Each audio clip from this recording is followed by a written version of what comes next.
Okay, hello ESL 42 students. I am beginning my Chapter 10 vocabulary lecture. So obviously you should have in front of you your Improving Vocabulary Skills textbook, and you should have that open to page 54. Again, page 54. So if you don't have your vocabulary book in front of you right now to open to page 54, please pause the video. As always, get your book open to 54. And we will begin to review these vocabulary words. This is the last chapter of Unit 2 in the vocabulary book, so we will go over this now. On page 54 at the top, our first word is pronounced alleviate. Again, at the top of page 54 in the vocabulary book, Chapter 10, word number 1, pronounced alleviate. And please read along with me in your book as I read these sentences.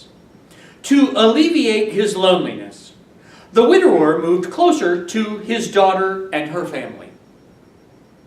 And the second example, after a long game in the August heat, the young baseball players alleviated their thirst with ice-cold lemonade. What do you suppose alleviate means? Our second word is pronounced benefactor. Again, pronounced benefactor. And the prefix bene usually means good, like benefit is something good.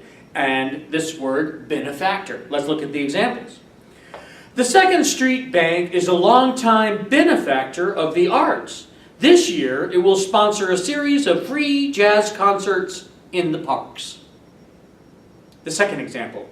The wealthy benefactor who paid for the child's operation prefers to remain anonymous. And anonymous means unknown. He prefers to remain unknown.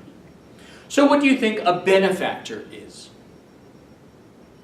The next word, number 3 on page 54, is pronounced covert. Again, covert. You might have heard this word in some American movies about spies and so forth. Let's look at the examples. Miriam and David's relationship is so covert that they never eat out. Even their best friends don't know they are seeing each other. And in this case, seeing each other means dating. The second example, if you enjoy covert activities, you should become a secret agent. All right, based on those examples, what do you think the word covert means? The fourth word in Chapter 10 is pronounced cynic. Again, cynic. The example sentences, her parents' nasty divorce has made Libby a cynic about marriage. Mr. Bryant was a cynic about people until he fell down on a street corner and several strangers rushed to his aid. What do you think cynic means? The fifth word in Chapter 10 is pronounced demise. Again, demise. Here are the sample sentences. During my years in grade school and high school, the untimely demise of several of my classmates made me very aware of my mortality. And mortality means our inevitable death. We're all mortal. Mortality means at some point we're going to die. We don't maybe not like to think about that, but that's what that means. Mortality means death. Okay, so the next one, example of demise, is in 1567. A beard caused a man's demise. Hans Stinninger's beard was so long that he stepped on it while climbing stairs, lost his balance, fell down the steps, and died. So based on those examples, what do you think demise means? All right, our next example at the bottom of page 54, Chapter 10, is infamous. Again, accent on the first syllable, infamous. So we have here, again, a word with two parts. One is famous, and of course, you all might know the word famous. We think about Lady Gaga or famous people, presidents. People that are known, obviously, are famous. But then we also have the prefix in, and we know that means not or don't. So we have famous and infamous. Let's take a look at some of the examples here. King Henry VIII of England was infamous throughout Europe for executing 2 of his 6 wives. So he killed his wives. So he's infamous. Visitors to the dungeons of ancient castles always want to see the instruments of torture, including the infamous Iron Maiden, A body-shaped box filled with spikes inside. They would put people inside there, crush the spikes through them. Not very nice. Okay, so what do you think, based on those examples, infamous means? Now look at the top of page 55. Our seventh word is intrinsic. Okay, in this case, intrinsic means inside. So we looked at prefix in meaning not, but in can also mean inside. So let's look at this word. Trust is intrinsic to any good friendship. In the second example, because Leon has an intrinsic desire to learn, she doesn't need the reward of good grades to motivate her studies. So what do you think intrinsic means? All right, write your answer there, but know that extrinsic is the opposite of intrinsic. Extrinsic comes from outside, okay? So we give a big clue there to what intrinsic means. All right, our eighth word in chapter 10 is pronounced revulsion.